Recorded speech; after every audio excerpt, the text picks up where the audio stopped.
ओम ज्ञानतिमिरान्धस्य ज्ञानञ्जनशलाकया चक्षुरुन्मीलितं येन तस्मै श्रीगुरुवे नमः। श्रीचैतन्यमनोभीष्टं स्थापितं येन भूतले स्वयं रूप कदा मह्यं ददाति स्वपदान्तिकं।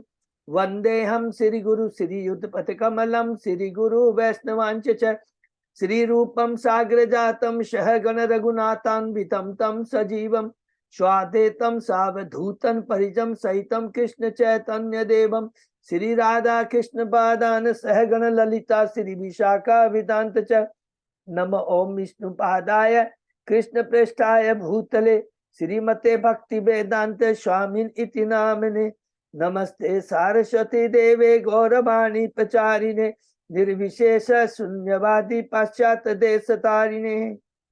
वांछा कल्पतरुभ्य कृपा सिंधु पतितानां पावनेभ्यो वैष्णवेभ्यो नमो नमः। नमो महावदान्याय कृष्ण प्रेम प्रदायते कृष्णाय कृष्ण चैतन्य नामने गौरत्पिषे नमः। हे कृष्ण करुणा सिंधु दीनबंधु जगतपते गोपेश गोपिका कांत राधा कांत नमस्तुते। तप्त कांचन गौरांगी राधे बिंदाबनेश्वरी विश्वानुसुते देवी प्रणमामि हरिप्रिये। नीलांचल निवासाय नित्याय परमात्मने बलभद्र सुभद्रायाम जगन्नाथाय ते नमः। जय श्री कृष्ण चैतन्य प्रभु नित्यानंद श्री अद्वैत गदाधर श्रीवासादि गौर भक्तवृंद। मुखम करोति वाचालम पंगु लंघेगिं यत्कृपातम हम वंदे श्री गुरुम दीनतारिणम परमानंद माधवम श्री चैतन्येश्वरम। हरे कृष्ण कृष्ण कृष्ण हरे हरे हरे राम राम राम हरे हरे। श्री श्री मंगलाचरण की जय, शिला प्रभुपाद की जय। हरे कृष्णा। आज के इस भागवतम चर्चा में सभी भक्तों का हार्दिक स्वागत है। सभी भक्तों के चरणों में मेरा सादर दंडवत प्रणाम है। राधा माधव राधा गोविंद गुरु आचार्य परम वैष्णव परम साधुओं की असीम कृपा से हम सब लोग मिलकर कई दिनों से मैं भागवतम के ऊपर चर्चा कर पा रहे हैं। कैंटो 5 के अभी हम अध्याय 14 में है। भावाटवी का वर्णन, बहुत सुंदर वर्णन पुनः सुखदेव गोस्वामी जी परीक्षित महाराज को कर रहे हैं। उसके पहले हमने 13 अध्याय कंप्लीट किए। संक्षेप में दोहराते हैं। प्रथम अध्याय महाराज प्रियव्रत का चरित्र का वर्णन, उसमें हमने पढ़ा स्वाम्ब मनु के बड़े पुत्र प्रियव्रत हैं, किस प्रकार ब्रह्मा जी के आदेश पर उन्होंने गृहस्थ जीवन ग्रहण किया। विश्वकर्मा के पुत्र भैष्मति से ब्याह किया। प्रथम पत्नी से 10 पुत्र हुए, उसमें आग्नि सबसे बड़े हैं, और दूसरे पत्नी से 3 पुत्र हुए, उत्तम, तामस, रेवत, जो कि आगे चल करके मनु बनी।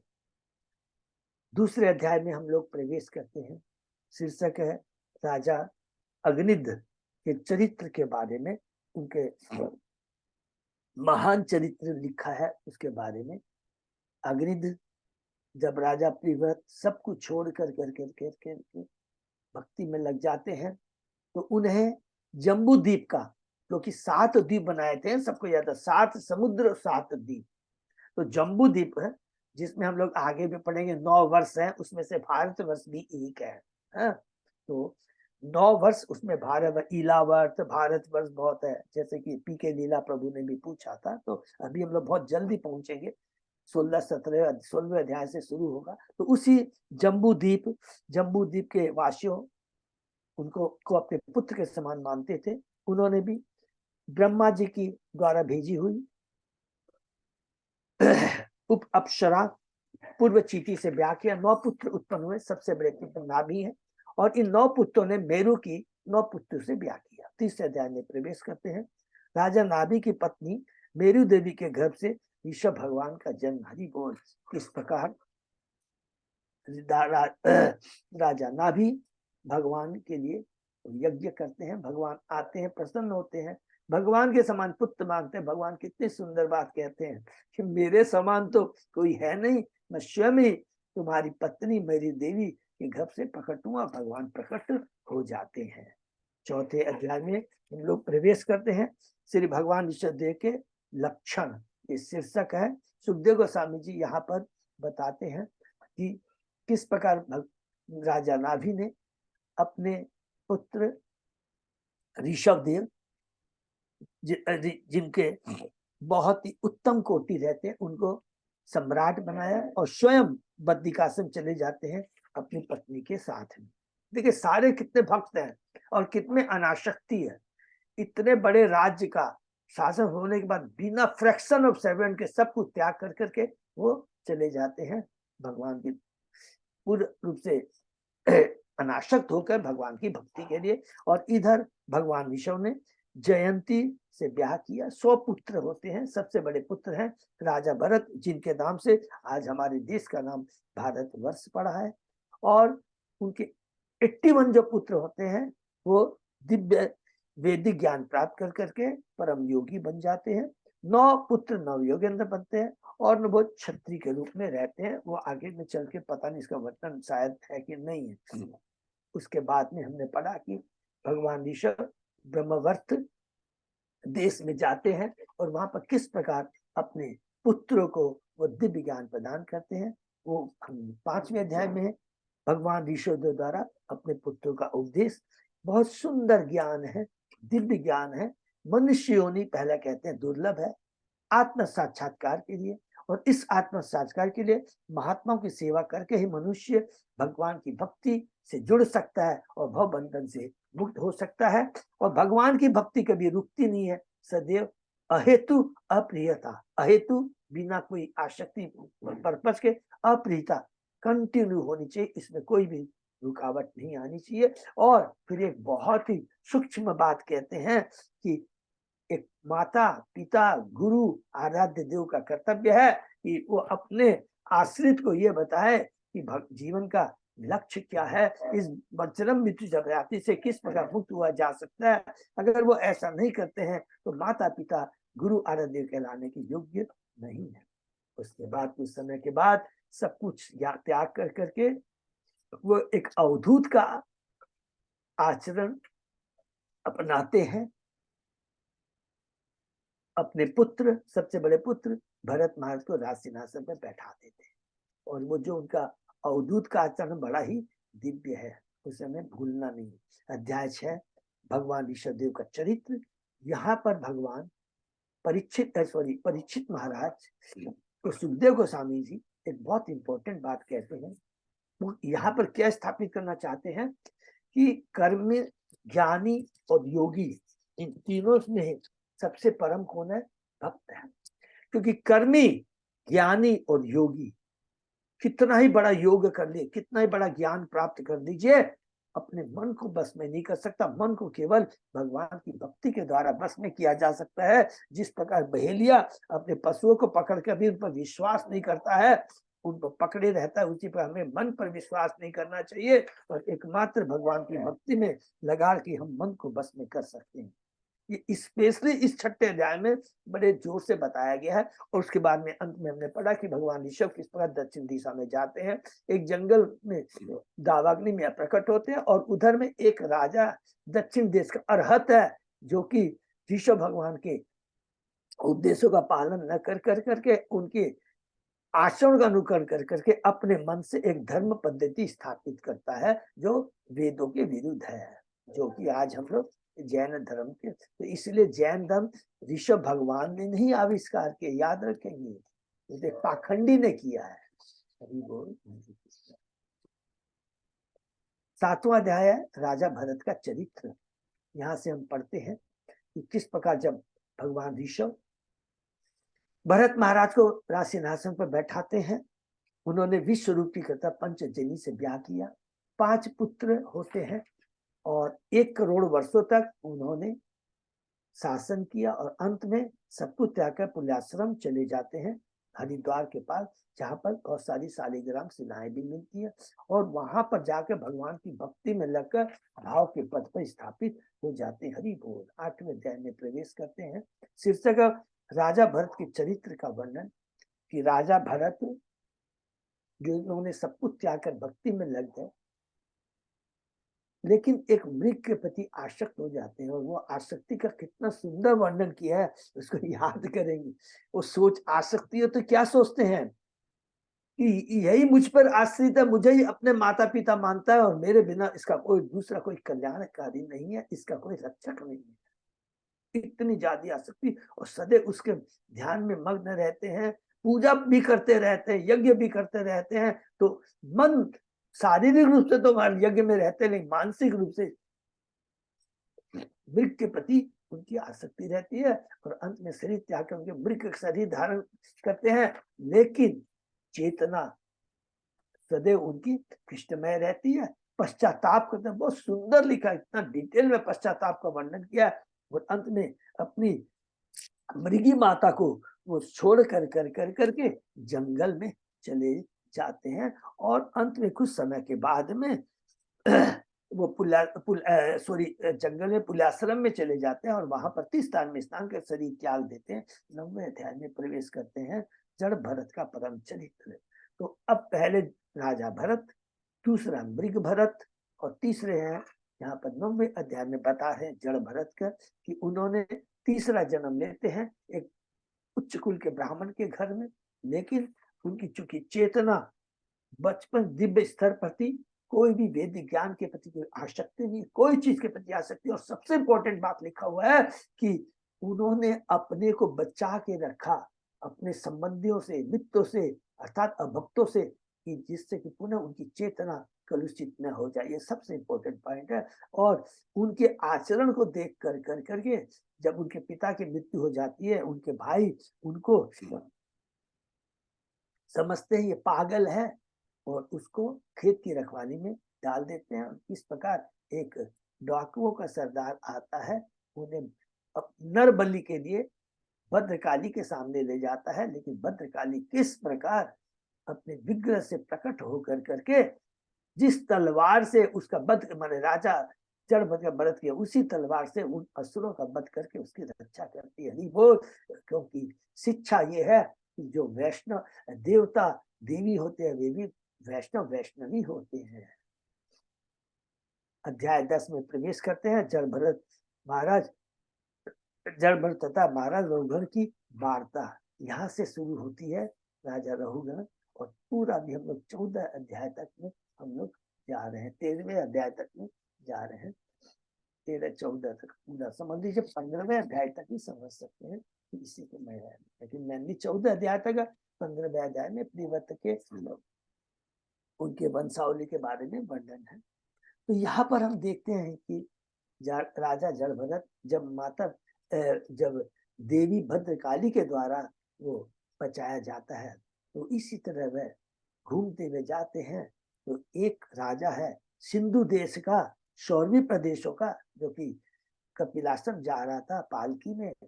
राजा भरत जड़ भरत को अपनी पालकी के चलाने के लिए नियुक्त करता है। लेकिन चूंकि वो स्वरूप सिद्ध है, पहला, दूसरा समदर्शी है। स्वरूप सिद्ध का मतलब होता है जो 3 गुणों से ऊपर होता है, और वो उत्तम भक्त कहलाता है, जो कि सब जीवों को एक दृष्टि से देखता है। वो शरीर को नहीं, शरीर के भीतर विराजमान आत्मा को देखता है। वो आत्मा और वो परमात्मा जो सदैव हर जीव के हृदय में विराजमान है, तो उसके प्रति देखता है कि चींटी उसके पांव तले नहीं आ जाए।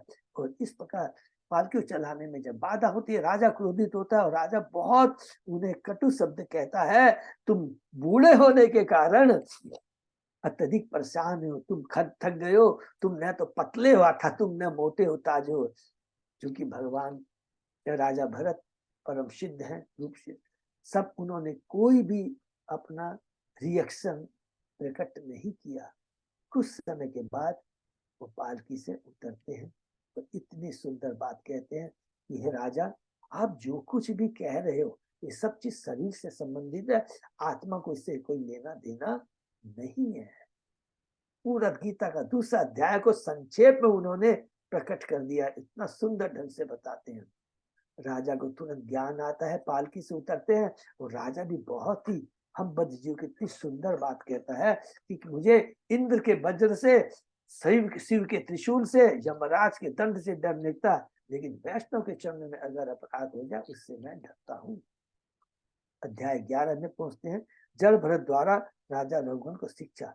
जब रघुगण ऐसी बात कहते हैं तो आगे जड़ भरत, क्योंकि भगवान का जो भक्त होता है उसका एकमात्र कार्य है बद्ध जीवों को भक्ति से जोड़ना, नंबर 1।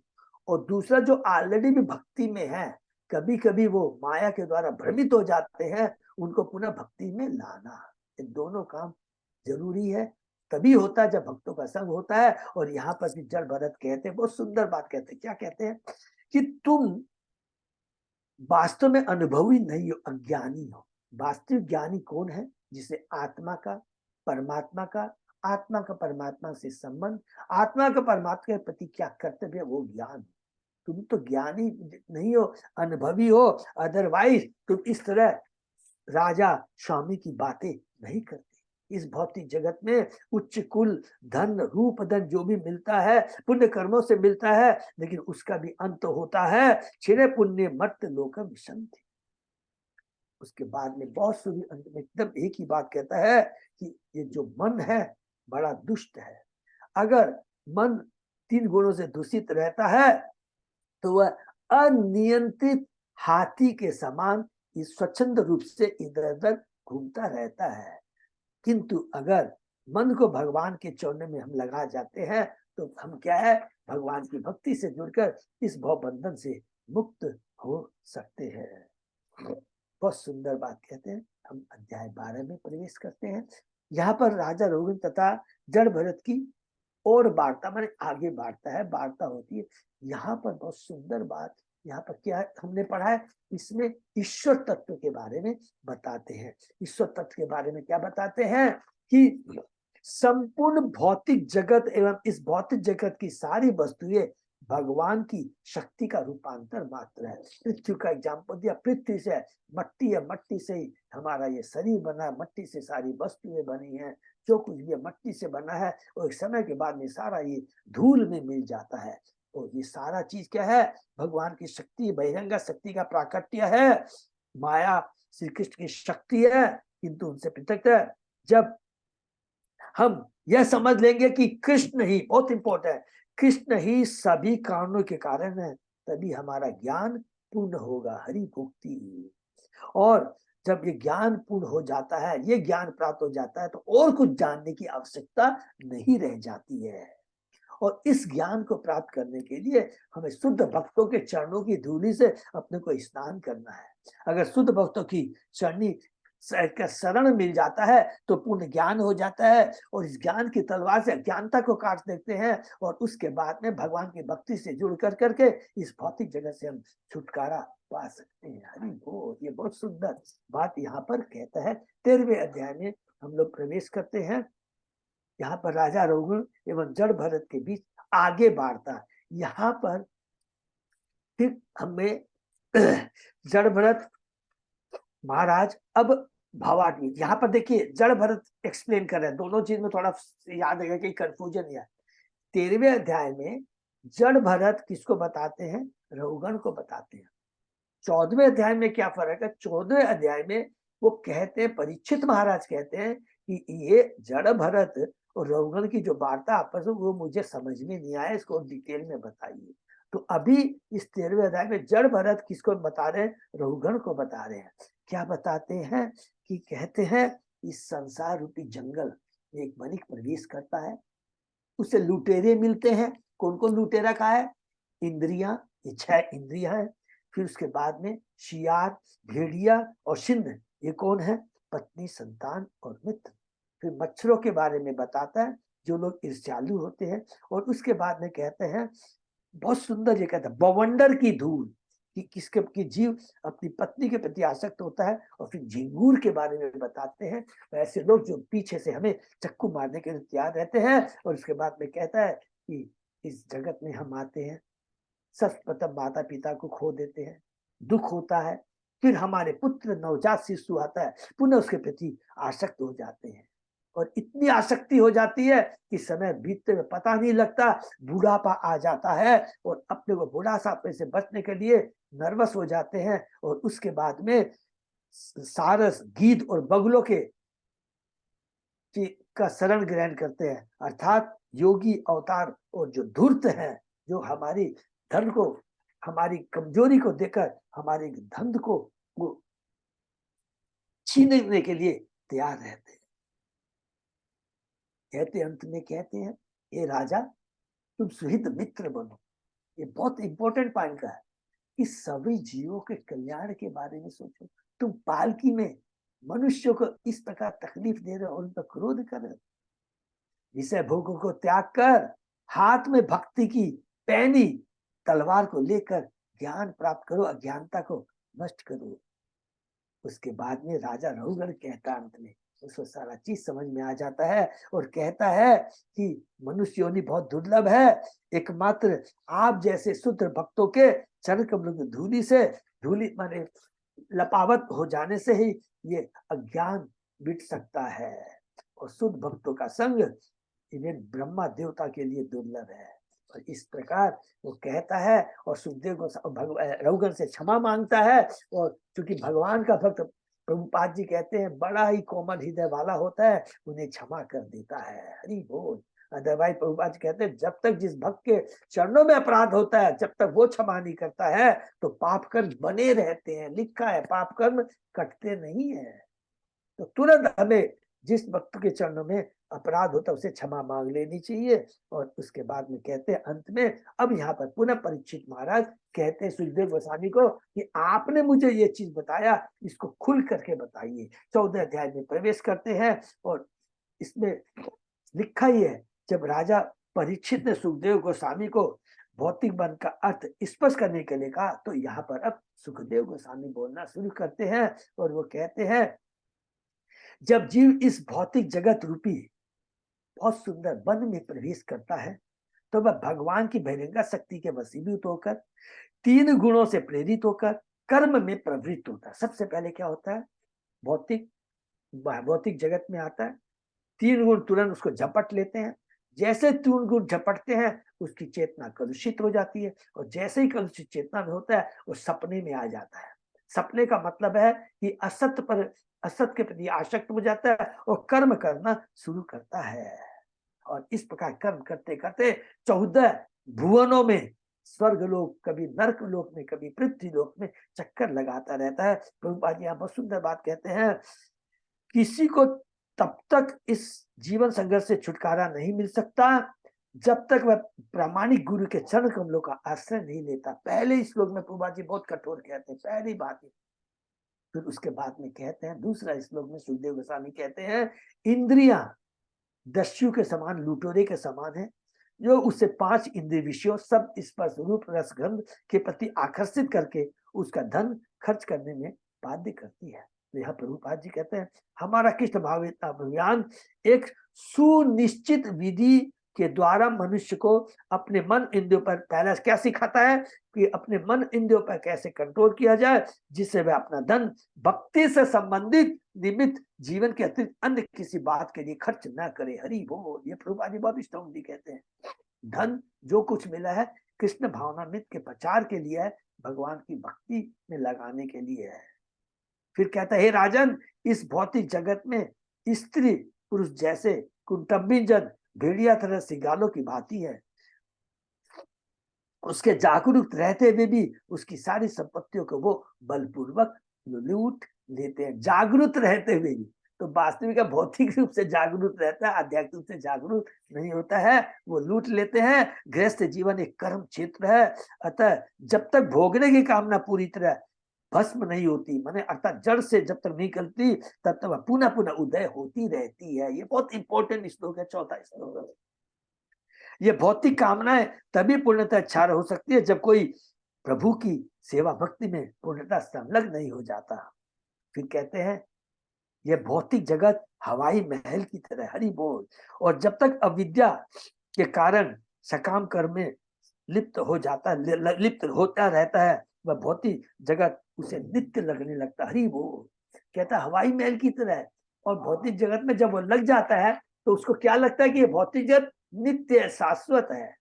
इस प्रकार वह इंद्र तृप्ति के पीछे उसी प्रकार दौड़ता है जैसे मरुस्थल में मृग तृष्णा के पीछे हरिण। प्रभुपाद जी यहाँ तात्पर्य बहुत कठोर बात कहते हैं, जो पशुवृत्ति वाले हैं वे भौतिक जीवन के मरुस्थल में शांति ढूंढने का प्रयत्न करते हैं, किंतु उन्हें शांति नहीं मिलती।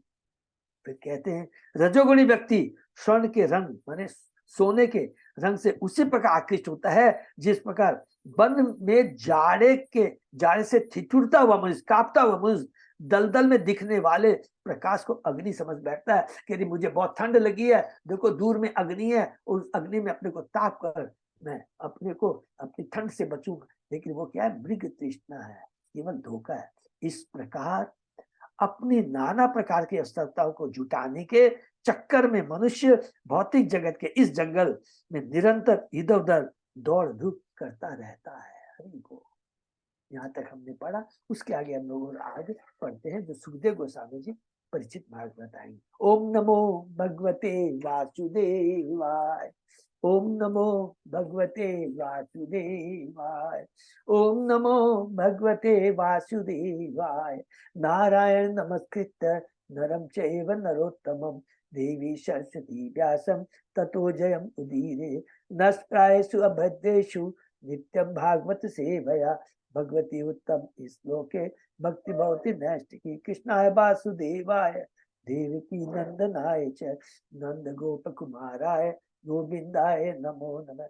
आराध्यो भगवा ब्रजेश तनय ततदाम वृंदावनम रमया काचित् उपासना व्रजवधू वर्गेण्य कल्पिता। श्रीमद् भागवतम प्रमाणम अम्लम प्रेमा पुमर्तो महान। श्री चैतन्य महाप्रभो मतम इदम तत् आदरो न पर। हरे कृष्ण कृष्ण कृष्ण हरे हरे, हरे राम राम राम हरे हरे। कैंटो 5 चैप्टर 14 शीर्षक भवाटवी का वर्णन, श्लोक नंबर 9। ठीक है प्रभु? हाँ प्रभु जी। नहीं, ओके, थैंक यू। क्वचित च वातयोपमयया प्रमदया आरोमारोपित तत्काल रजसा रजनी भूत युवा साधु मर्यादो रज बलाक्षे अपि दिक् देवता अति रज बलमती न बीजानाति। कभी कभी यह बद्ध आत्मा धूल के बवंडर से अंधे के समान, सेम चीज यहाँ पर बताया, अभी हम लोगों ने पढ़ा है धूल के कौन से 13वें अध्याय के अंदर में है। धूल के बवंडर के अंधे के समान स्त्री की सुंदरता को देखता है, इस प्रकार से अंधा होकर वह सुंदर स्त्री की गोद में जा बैठता है। उस समय उसके विवेक पर भोगेच्छा विजय पाती है। हरि बोल। भोगेच्छा विजय पाती है। इस प्रकार वह वासना से प्राय अंधा हो जाता है और काम जीवन के समस्त नियमों का उल्लंघन करने लगता है। उसे यह ज्ञान ही नहीं रह जाता कि उसके इस उल्लंघन को अनेक देवता देख रहे हैं। इस प्रकार वह भवितव्य दंड को देखे बिना अर्धरात्रि में अवैध यौन का सुख का आनंद लेता है। भगवत गीता में कहा गया है, धर्मा विरोधो भूतेषु कामोस्मि भरत ऋषभ। यौनाचार की अनुमति केवल संतान उत्पत्ति करने के लिए दी जाती है, विषय भोग के लिए नहीं। वंश समाज तथा विश्व के कल्याण हो तो उत्तम संतान उत्पन्न करने के लिए स्त्री प्रसंग करना चाहिए।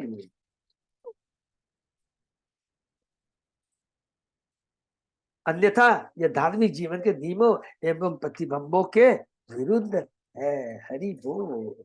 भौतिकवादी मनुष्य को विश्वास नहीं होता है कि प्रकृति की प्रत्येक वस्तु नियमित है, और वह यह नहीं समझ पाता कि यदि वह कोई त्रुटि करता है तो विविध देवता उसके साक्षी स्वरूप है। बहुत सारे हम लोगों ने पढ़ा था, प्राणी अवैध यौनाचार का आनंद लेता है, वो कामानंद होने के कारण यह सोचता है कि उसे कोई देख नहीं रहा, किंतु श्री भगवान के गण इसे अच्छी तरह देखते रहता है। फलस्वरूप वह प्राणी अनेक प्रकार से दंडित होता है। इस कलयुग में अवैध यौन संपर्क के कारण अनेक गर्भ रह जाते हैं और कभी कभी तो गर्भपात भी कराए जाते हैं। इन पाप में कर्मों के साक्षी है श्री भगवान के गण। हरि बोल।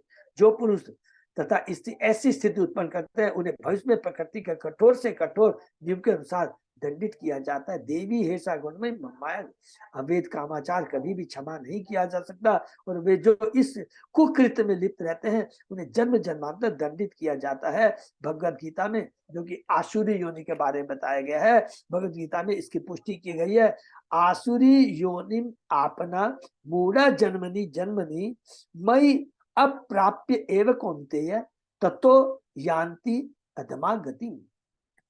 हे अर्जुन, जन्म जन्म आसुरी योनि को प्राप्त होकर वे मूढ़ मुझको कभी प्राप्त नहीं होते, और फिर उसमें भी परम अधम गति में, और उससे भी परम अधम गति में जा गिरते हैं। श्री भगवान किसी को भी सांसारिक नियमों के विरुद्ध कर्म करने की अनुमति नहीं देते। फलतः अवैध कामाचार जन्म जानतर दंडित है। अवैध प्रसंग से गर्भाधान होता है और इन अवांछित गर्भाधानों के बदले गर्भपात कराया जाता है। जो इन पापों में लिप्त होता है वह अगले जन्म में इसी प्रकार दंडित होता है। इस तरह में मनुष्य की अगले जन्म में अपनी माता के घर में प्रविष्ट होते हैं और इस प्रकार से बद्ध कर दिए जाते हैं। हरि बोल। कृष्ण भावनी के दिव्य पथ पर रहकर इनसे छुटकारा पाया जा सकता है। इससे मनुष्य पाप कर्म नहीं करता। लोभी कामनाओं के कारण अवैध स्टेशन सबसे बड़ा पाप है। जब कोई रजोगुण से युक्त होता है तो उसे जन्म जाकर दुख भोगना पड़ता है। हरि बोल। क्वचित सकृत अवगत विषय वे तथ्य स्वयं पराभिधयानेन विभ्रंशित स्मृति तया एव मरीचितोय प्रायान तानो एव विधावती। पतंजलि कभी स्वतः सांसारिक विषयों का मिथ्यात्व स्वीकार कर लेता है, तो कभी वह भौतिक सुखों को दुखपूर्ण मानता है। फिर भी अपनी उत्कंठ देहात्म बुद्धिकरण उसकी स्मृति विनष्ट हो जाती है और वह पुनः पुनः भौतिक सुखों के पीछे वैसे ही दौड़ता फिरता है जैसे मरुस्थल में मृग तृष्णा के लिए मृग। हरि बोल। देखिए सेम चीज को रिपीट कर रहे हैं यहाँ पर जो हम लोगों ने अध्याय 13 में पढ़ा है। भौतिक जीवन का मुख्य रोग है देहात्म बुद्धि। भौतिक कर्म में बारंबार भ्रमित होकर बद्धजीव अल्प काल के लिए भौतिक सुखों को नश्वर मान लेता है। अल्प काल के लिए, क्योंकि ये शाश्वत नहीं है, ये सब टेम्परेरी है। सुख दुख लाभ हानि जय पराजय ये सब टेम्परेरी है, क्योंकि भौतिक जगत भी टेम्परेरी है। किंतु वह ऐसा ही करने लगता है। भक्तों की संगति से मनुष्य भौतिक नश्वरता के प्रति आश्वस्त हो जाता है। बोल। किंतु वह अपने कार्यकलापों को त्यागता नहीं, यद्यपि वह श्री भगवान के धाम लौट जाने का अत्यंत इच्छुक रहता है। ऐसी परिस्थितियों में घटघटवासी श्रीमान ऐसे भक्त की समस्त भौतिक संपत्ति को दयापूर्वक ले लेते हैं। ये बहुत इंपॉर्टेंट पॉइंट है, बहुत ही पावरफुल है। हम भौतिक भगवान से समझ गए हैं, भगवान की भक्ति में लग गए, लेकिन जब हम भगवान को सरेंडर कर देते हैं, भगवान के निरीक्षण में चले जाते हैं, गुरु के संरक्षण में चले जाते हैं, तब भगवान देखते हैं। इसका मतलब भी हम लोग भगवान के संरक्षण में भक्त, और भगवान अपने भक्तों के संग कभी भी अन्याय नहीं करते। कितनी पावरफुल बात लगता है। ऐसे परिस्थितियों में घटघटवासी श्री भगवान ऐसे भक्त की समस्त संपत्ति को दया पूर्वक ले लेते हैं। उसमें दया, इसलिए कभी हमें ऐसा नहीं सोचा। कई लोग बोलते हैं ना, जब से मैं भक्ति में आया हूं तो मेरा इनकम धीरे धीरे कम होती जा रही है। इससे बड़ा एग्जाम्पल तात्पर्य में प्रभुपाद जी ने जो दिया, और इससे बड़ा एग्जाम्पल नहीं हो सकता है। जैसा इसे भागवत में कहा गया, यस्य हम अनुग्रहणामि हरिष्ये तद धनम स्नेह। कृष्ण कहते हैं कि जिस भक्त पर उनकी कृपा होती है और वे देखते हैं कि वह सांसारिक विषय में अत्यधिक लिप्त है, तो वे उसका सर्वस्व ले लेते हैं।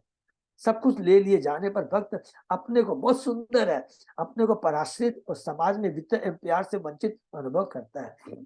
उस समय क्या होता है, जब ये स्थिति आती है तो दो स्थिति है।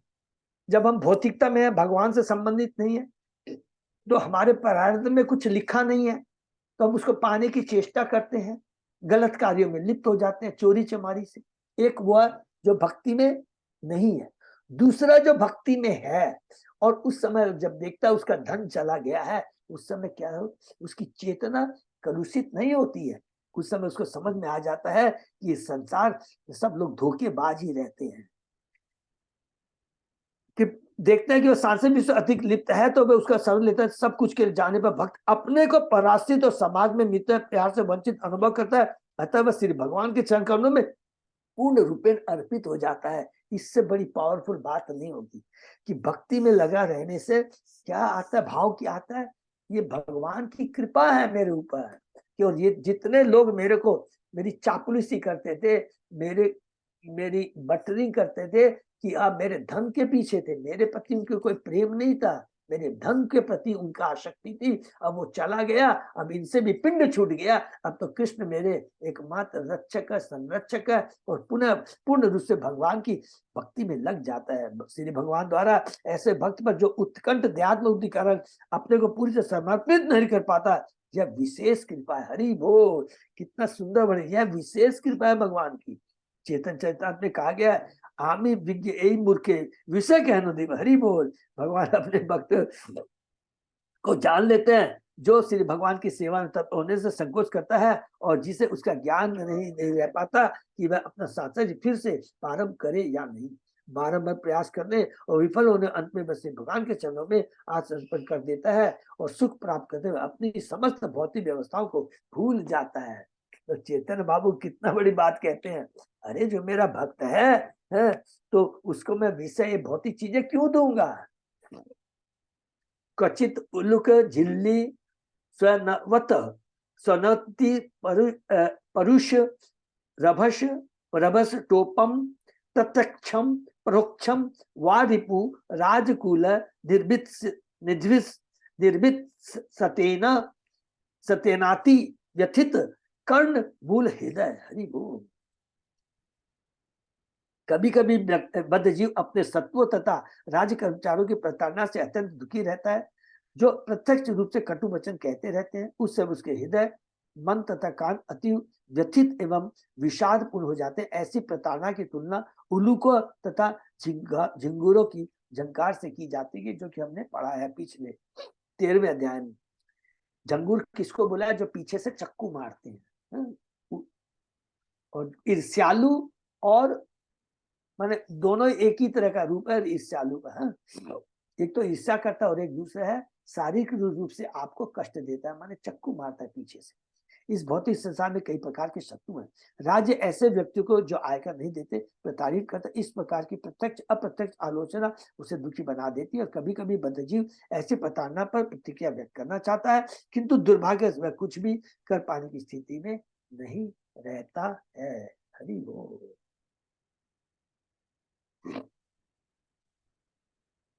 यदा दुग्ध पूर्व शकृत तदा कारस्कर कात तुंडादि अपुण्य द्रुम लता विशोध पानवत भयार्थ शून्य द्रविणान जीवत मृतान स्वयं जीवत म्रियमाण उपधावती। पूर्व जन्मों में पवित्र कर्मों के कारण बद आत्मा इस जीवन में बहुत ही सुविधाएं प्राप्त होती है। देखिए बार बार ये तो प्रभुपाद जी का यहाँ पर भगवान ने सुखदेव गोस्वामी ने स्वयं प्रश्न किया कि प्रारब्ध के अनुसार बद आत्मा को इस जीवन में बहुत ही सुविधाएं प्राप्त होती है, किंतु उनके समाप्त हो जाने पर वह जीवित ही मृत्यु तुल्य है। ऐसे धनी कृपण मनुष्यों का सहारा लेता है जो न तो इस जीवन में न अगले जीवन में उसके सहायक होते हैं। ऐसे लोग अपवित्र वृक्षों लताओं और विशिल कुओं की सदी से। हरि भो। पूर्व जन्म के पुण्य कर्मों के द्वारा अर्जित धन तथा वैभव का दुरुपयोग इंद्र तृप्ति के लिए नहीं करना चाहिए। इंद्र तृप्ति के लिए उसका उपभोग विष वृक्ष के फलों का आस्वाद जैसा होता है। ऐसे कर्मों से बद्धजीव न तो इस जन्म में न ही अगले जन्म में किसी प्रकार लाभान्वित होता है, क्योंकि इस जन्म में दुरुपयोग किया नंबर 1, और इस दुरुपयोग का अगले जन्म में कष्ट भोगना पड़ेगा। कितना देखिए यहाँ पर कहते हैं धन विष के समान है, अगर इसका दुरुपयोग किया जाता है ये जन्म भी खत्म होता है और अगले जन्म भी खत्म हो जाता है। और इस धनी लोग जो भगवान से ऐसे ऐसे गलत काम करते हैं, अरे मनुष्य योनि तक चली जाती है। सोचिए उसे पशु योनि मिलती है। ऐसे कर्म बद्धू न तो इस जन्म में न अगले जन्म किसी पर लाभित होता है, किंतु यदि कोई व्यक्ति अपनी संपत्ति को हरि बोल प्रामाणिक गुरु के निर्देशन में प्रभु के चरणों में अर्पित कर देता है तो उसे इस जन्म में तथा अगले जन्म में दोनों में सुख प्राप्त होगा, सुख लाभ होगा। यदि वह ऐसा नहीं करता है तो वह वर्जित सेव का आस्वादन करता है, जिससे वह स्वर्ग से वंचित रह जाता है। इससे श्री कृष्ण ने उपदेश दिया कि मनुष्य को चाहिए कि अपनी संपत्ति उन्हें समर्पित कर दे। यत करोसी यत इसासी यत जोशी ददासी यत पश्यसी कौनते तत्पुरुषम मदर्पण। कितनी बड़ी बात लिखा है। अगर हम धन का सदुपयोग करते हैं, सपोज कि हमने भक्ति नहीं की, चलिए इसी पर चलते हैं, तो कम से कम अच्छा परोपकार करके वो स्वर्गलोक तक चला जाता है। लेकिन धन का दुरुपयोग किया, गलत कामों में व्यभिचार में लगाया, तो स्वर्ग लोग तो जाएगा ही नहीं, अगला जन्म उसको पशु योनि मिलेगा। कितना बड़ा मिस्टर, धन का बहुत ही हमें समझ सूझ करके उपयोग करना चाहिए। और प्रभुपाद जी ने बहुत क्लियर कट कह दिया धन का उपयोग किसमें करना चाहिए, उसे प्रामाणिक गुरु के निर्देशन में भगवान की भक्ति के लिए समर्पित कर देना चाहिए। हे कुंती पुत्र, तू जो भी कर्म करता है, जो भी हवन करता है, जो कुछ भी, गीता के 9वें अध्याय का 27वां श्लोक, हरि बोल, जो कुछ दान करता है, जो कुछ तपस्या करता है, वह सब मेरे अर्पण कर। यदि व्यक्ति कृष्ण भक्त है तो पूर्व पुण्य कर्मों के द्वारा प्राप्त सांसारिक धन का वैभव का सदुपयोग, नॉट दुरुपयोग, सदुपयोग अपने इस जन्म तक अपने अगले जन्म को लाभ उठाने के लिए कर सकता है। उसे अपनी आवश्यकता से अधिक धन नहीं रखना चाहिए। यदि उसके पास आवश्यकता से अधिक धन हो तो उसे चाहिए कि वह इस अतिरिक्त धन को भगवान की सेवा में अर्पित कर दे, नहीं तो ये हमारे मरण का कारण हो जाएगा। इससे बद्ध जीवात्मा यह संसार तथा श्री कृष्ण, इससे बद्ध जीवात्मा यह संसार तथा श्री कृष्ण प्रसन्न हो गए, और यही इस जीवन का उद्देश्य है। देखो क्या क्या लिखा, बद्ध जीव उसका कल्याण हो जाएगा, संसार के लोगों का कल्याण हो जाएगा, लोग कृष्ण से जुड़ जाएंगे, और सबसे बड़ी बात है कृष्ण प्रसन्न होंगे। एकदा असत प्रसंगात निकृति मति व्युदक श्रोत स्खलन वत उभयतो अपि दुखदम पाखंडम अभियाति। कभी कभी इस संसार अटवी में अपने कष्टों से मुक्ति पाने के लिए बद्ध जीव पाखंडियों के सस्ते आशीर्वाद प्राप्त करता है। उनके संपर्क में उसकी मति भ्रष्ट हो जाती है, यह उथली नदी में कूदने के समान। हरि बोल, बहुत इंपॉर्टेंट श्लोक है। जब भी कष्ट आते हैं तो यो पाखंडी जो है वो तैयार रहते हैं हमारी कमजोरी का फायदा उठाने के लिए, और जैसे उनके संपर्क में आते हैं और गड्ढे में जाते हैं। कि जिस प्रकार हम सोचते हैं कि ऐसी नदी जिसमें सपोज कीजिए कि गहराई ज्यादा नहीं है, हम सोचते इसमें जा कर करके गर्मी से हम शीतलता प्रदान करेंगे, और जैसे ही कूदते हैं माथा तले नीचे तले में लगता है और सर फूट जाता है। इसका परिणाम यही होता है कि उसका सिर फूटता है। इस प्रकार वह गर्मी शांत करने में समर्थ नहीं होता, बल्कि और नुकसान हो जाता है, तथा दोनों ओर से उसी की हानि होती है। दोनों ओर से यह पथभ्रष्ट बद्धजीव तथाकथित साधु एवं स्वामियों की शरण में जाता है, जो वेद विरुद्ध उपदेश देते हैं, किंतु इनसे उसे न तो वर्तमान में और न भविष्य में लाभ प्राप्त होता। देखिए कितनी बड़ी बात लिखा है। हम कष्ट में हैं, कष्ट के चलते हम लोगों ने असत लोगों का साथ शरण ली, वो हमको और गलत काम करने में और प्रेरित करेंगे, और हमारा जीवन, ये तो जीवन कष्ट में है ही, और अगला जीवन भी कष्ट में है। अर्थात धन भी और धन जाने से भी, दोनों की बातें यहाँ कह दिया कि दोनों, अगर हमारे पास धन है हमें क्या करना चाहिए, जितनी आवश्यकता है उसके बाद भगवान की सेवा में। अगर हम कष्ट में भी हैं तो भी हमको किसके पास जाना चाहिए, हमें गुरु के पास ही जाना चाहिए। वे हमें कष्टों का कैसे निवारण उसके बारे में बताएंगे, अदरवाइज हम लोग दुर्गति को प्राप्त होगी। आत्मसात के धूर्तों ने अपने मार्ग बना रखे हैं तुच्छ स्वार्थ लाभ के लिए। इन कपटी सन्यासियों और योगियों से सस्ते आशीर्वाद प्राप्त करने के लिए बद्ध जीव उनकी शरण में जाता है, किंतु न तो ईश्वर न भौतिक लाभ प्राप्त होता है। देखिए, न तो ईश्वर न भौतिक लाभ प्राप्त होता है। इस युग में ऐसे अनेक वाचक है जो जादू तिलिस्म दिखाकर ठगते हैं। ये अपने सेवकों को चमत्कृत करने के लिए सोना तक बनाते हैं, और उन्हें सेवक और उनके सेवक उन्हें ईश्वर मान लेते हैं। अष्ट सिद्धि हम लोगों ने पढ़ा है कि अष्ट सिद्धि योग विद्या से हम अष्ट सिद्धि तक जा सकते हैं।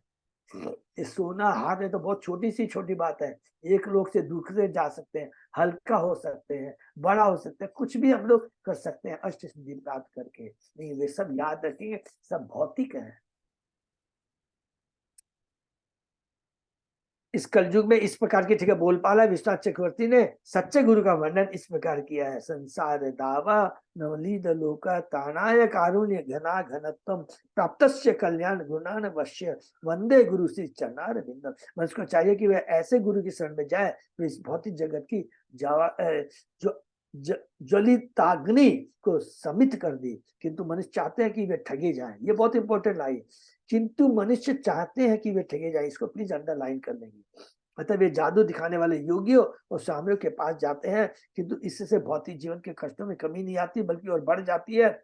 यदि सोना बना सकता ही ईश्वर बनने की कसौटी हो तो वे संपूर्ण विश्व के निंदा श्री कृष्ण की शरण में क्यों नहीं जाते। हरि बोल। जहाँ अनंत स्वर्ण राशि है, क्योंकि भगवान सबसे ज्यादा धनवान है।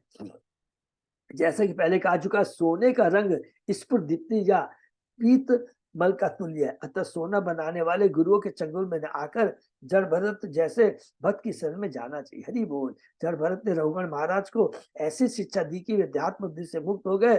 झूठे गुरु की शरण में जाकर कोई कभी प्रसन्न नहीं रह सकता। श्रीमद् भागवतम में जिस प्रकार के गुरु का वर्णन उसे स्वीकार करना चाहिए।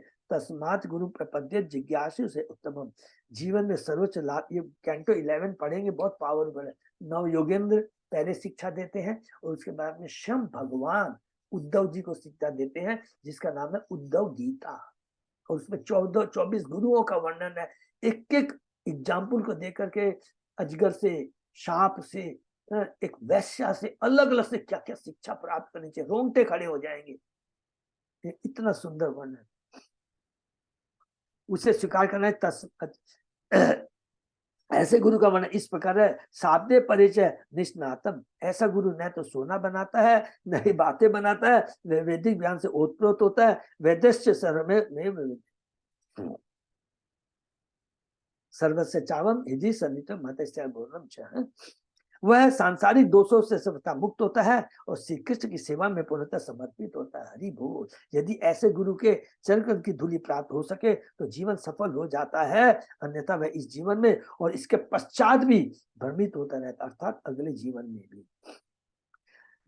यदा तु पर बाधया अंध आत्मने नोपनमति तदा ही पितृपुत्र बहिस्मस्तः प्रीतिपुत्रान् वाश खलु भक्ष्यति। अन्यों का शोषण करते रहने पर भी जब जीव इस भौतिक संसार में अपना निर्वाह नहीं कर पाता तो अपने पिता या पुत्र का शोषण करता है और उनकी संपत्ति हर लेता है, भले ही वे तृण प्राय क्यों न हो। यदि वह पिता पुत्र या संबंधी की संपत्ति प्राप्त नहीं कर पाता तो वह उन्हें सभी प्रकार के कष्ट देने के लिए उद्यत हो उठता है। हरि बोल। एक बार हमने सचमुच एक मनुष्य को अपनी पुत्री के आभूषण चुराते हुए देखा है। ये प्रभुपाद जी, एक अंग्रेजी कहा था, स्वार्थ अंधा होता है। जब बधिर में किसी वस्तु यात्रा होती है तो वह अपने संबंधियों के साथ अपने रिश्ते को भूल जाता है और अपने पिता अथवा पुत्र तक का शोषण करता है। श्रीमद् भागवत में हमें यह भी सूचना प्राप्त होती है कि इस कलयुग में एक संबंधी अपने दूसरे संबंधी को एक कौड़ी के लिए मार डालेगा। बिना भक्ति के समस्त प्राणी पतन के गर्त की ओर बढ़ते जाएंगे और एक एक घृणित कर्म करेंगे। ये देखिए प्रभुपाद जी ने भविष्यवाणी की है। क्वचित आसाद्य गृहम दाववत प्रियार्थ विदुरम अशुकोद कर्म इस असुदोक कर्म कर्म शोकाग्निना दीयमाने भृशम निर्वेदमुपगच्छति। इस संसार में गृहस्थ आश्रम दावाग्नि के तुल्य है, इसमें तनिक भी सुख नहीं है और मनुष्य क्रमशः अधिकाधिक दुख में उलझा जाता है। तो यहाँ थोड़ा हम लोग अपने को प्रभुपाद जी तो बोले हैं, तो उनका बोलने का मतलब ये है, सॉरी सुखदेव गोस्वामी को बोलने का मतलब ये है, ये गृह मेदी के लिए बात हो रही है, ये याद रखिए। यहाँ पर गृहस्थ मतलब है जो गृह मेदी है, जो कृष्ण को केंद्र में रखकर जीवन यापन नहीं करता है। पारिवारिक जीवन में चिरंतन सुख के लिए परिस्थितियां अनुकूल नहीं होती। गृहस्थ में रहने पर बद्धजीव पश्चाताप की अग्नि में संतप्त रहता है। कभी अपने को भागा मानता है तो कभी वह कहता है कि पूर्व जन्म में शुभ कर्म न करने के कारण ही कष्ट का भागी बन रहा है। गुरु अष्टकम में विश्वनाथ चरितामृत कह संसार दावा नली जल होता तानाय कारण घना घना। यह संसारिक जीवन दावा नल के सदृश जगत की यह अग्नि किसी के लगाए बिना ही लगती है। हरि बोल। इसी प्रकार हम किसी को दोष नहीं दे सकते हैं, जंगल की अग्नि किसी के लगाए बिना लगती है। इसी प्रकार संसार में सभी सुख रहना चाहते हैं, किंतु इससे भौतिक जीवन के कष्टों की वृद्धि ही होती है। जब कभी कोई मनुष्य इस भौतिक जगत की अग्नि में फंस जाता है तो वह अपने को धिक्कारता है, किंतु देहात्म बुद्धि के कारण चंगुल से निकल नहीं पाता और अधिकाधिक कष्ट भोगता है। और एक ऐसी अवस्था आती है कि पशु योनि को भी प्राप्त होता है। हम लोगों ने कारण हम लोगों ने पढ़ लिया है, यदि नहीं मिलती है चीजें तो वो अपने कुप्रयास से उसको प्राप्त करने की चेष्टा करता है। और पशु योनि लेवल तक का कार्य करना, पशुवृत्त कार्य करने में भी हिचकिचाता नहीं है, कुछ भी कर सकता है। क्वचित काल विषमित राजकुल रक्षसा अप्रियत प्रियतम धन धना संपत्ति शुभ प्रमृतकः इव विगत जीव लक्षण आस्ते। राज्य कर्मचारी सदैव नरभक्षी राक्षस के सदृश होते हैं जो टैक्स के लिए। ये राज्य कर्मचारी कभी कभी बदृष्टि से रुष्ट होकर उसकी सारी संचित संपत्ति को ले लेते हैं। इसमें अपने जीवन भर की संचित पूंजी को खोकर बद्धजीव हतोत्साही हो जाता है। निसंदेह यह उसके प्राणांत के समान है, मरण के समान है। राजकुल रक्षसा शब्द अत्यंत क्षतिक है। से भागवत की रचना 5000 वर्ष हुई थी, फिर भी राज्य कर्मचारियों को नरभक्षक अथवा राक्षस की संज्ञा प्रदान की गई। यदि राज्य कर्मचारी किसी व्यक्ति के विरुद्ध हो जाते हैं तो जीवन की संचित पूंजी से उसे हाथ धोना पड़ता है। वास्तविकता तो यह कि कोई भी व्यक्ति आयकर नहीं देना चाहता, यहाँ तक कि राजकर्मी भी कतराते, किंतु प्रतिकूल समय उपस्थित होने पर बलपूर्वक आयकर वसूल कर दिया जाता है और करदाता हाथ मलता रहता है। हरि बोल। कदाचित मनरुथो प्रीति पिता महादि अशक्त सतीति स्वप्न निर्वृत्ति लक्षणम नु भवति। कभी कभी बद्धजीव यह कल्पना करने लगता है कि उसके पिता या बाबा अपने पुत्र या पौत्र के रूप में इस संसार में पुनः आते हैं। इस प्रकार उन्हें स्वप्न का सा सुख अनुभव होता है और कभी कभी बद्धजीव को ऐसी मानसिक कल्पनाओं में सुख मिलता है। श्री भगवान के वास्तविक अस्तित्व से अनभिज्ञ रहने के कारण बद्धजीव नाना प्रकार की कल्पनाएं करता रहता है। क्योंकि बहुत लोग ऐसा सोचते हैं, हाँ? बच्चा पैदा होता है, अरे इसमें बाबा के है, ये बाबा का है, ये पुत्र पिता का है, इस तरह सोच सकाम करके वसीभूत होकर वह अपने संबंधियों पिता पुत्र तथा पितामह जनों की संगति में इसी प्रकार लिप्त रहता है जिस प्रकार भवन में तिनके एकत्र हो जाते हैं। ये तिनके क्षण भर में बिखर जाते हैं और उनका पारस्परिक संपर्क टूट जाता है। जीवात्मा क्षणिक रूप से अनेक बद्ध जीवों के साथ रहता है। ये जीव कुटुंबियों के रूप में एकत्र होते हैं और इनमें इतनी उत्कंठ वत्सलता होती है कि पिता या पितामह के दिवंग हो जाने पर भी उन्हें यह सोचकर सुखानुभूति होती है कि वे रूप बदलकर परिवार में लौट आते हैं। कभी कभी ऐसा हो भी सकता, किंतु बद्धजीव ऐसी कपोल कल्पनाओं में सदैव ढूंढता तैरता रहता है। क्वचित गृह आश्रम कर्म चोदनाति भार गिरिम आरुरुक्ष मानो लोक व्यसन कर्षित मना कंकट सरकरा क्षेत्रम प्रविशनि सरिनिव सिद्धति। हाँ, गृह आश्रम में नाना प्रकार के यज्ञ तथा कर्मकांड विशेष रूप से विवाह यज्ञ और यज्ञोपवीत संस्कार करने होते हैं। ये सभी गृहस्थ के कर्तव्य हैं। ये अत्यंत विस्तृत होते हैं और इनको संपन्न करना कष्टदायक होता है। इनकी उपमा एक बड़ी पहाड़ी से दी जाती है जिससे सांसारिक कर्मों में संलग्न होने पर लांघना ही पड़ता है। हरि बोल। जो व्यक्ति इन अनुष्ठानों पर विजय प्राप्त करना चाहता है उसे पहाड़ी में चढ़ते समय कांटों तथा कंकड़ों के चुभने से होने वाली पीड़ा का सा अनुभव होता है। इस प्रकार बद्धजीव को अनंत यातनाएं सहनी पड़ती है।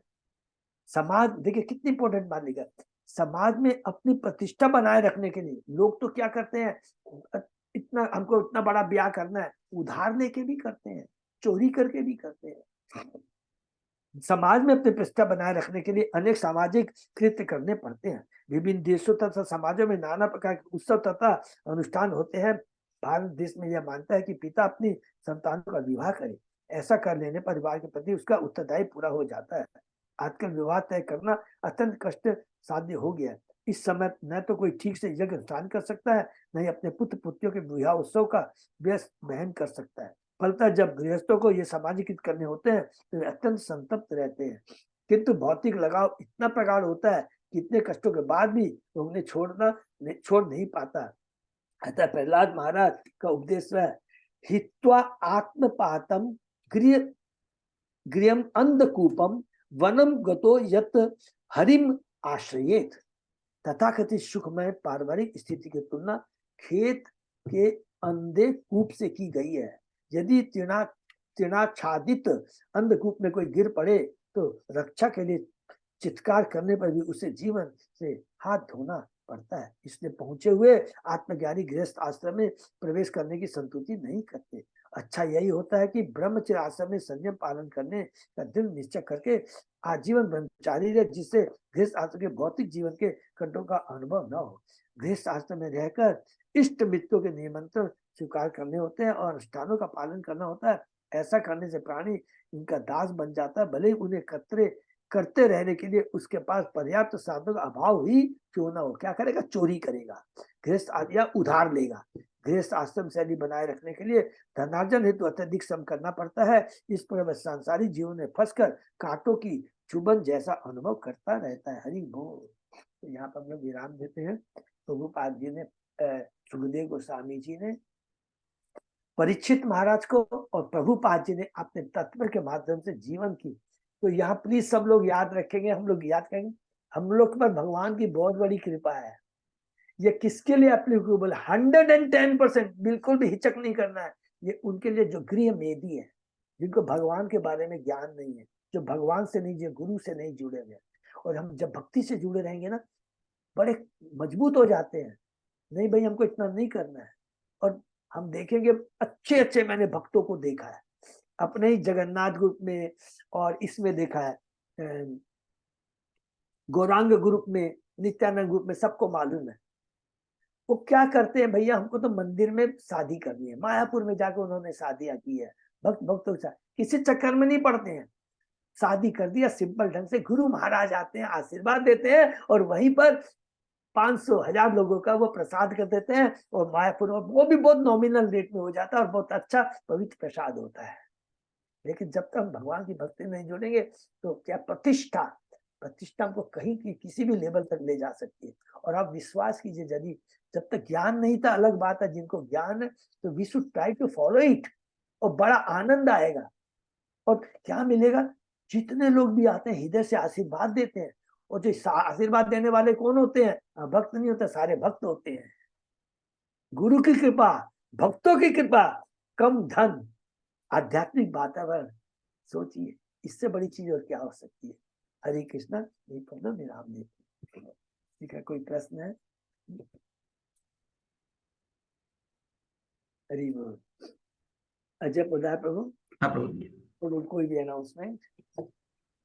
जी प्रभु जी, बस जो चल रहा है कंटिन्यू, बस सबसे। हरि बोल। यही है जो प्रभु ने बताया, वही चीज है, और वही बहुत इंपॉर्टेंट भी है। क्या इंपॉर्टेंट है? ज्यादा से ज्यादा हमें भगवत गीता का डिस्ट्रीब्यूशन करना। प्रभु जी से भी कल बात हो रही थी, तो इस बार अयोध्या के लिए भी बहुत लोग उधर जा रहे हैं, कभी गंगा सागर, वो तो जैसे जिसकी जो इच्छा हो, प्लीज ये याद रखें, कोई रेस्ट्रिक्शन कुछ नहीं।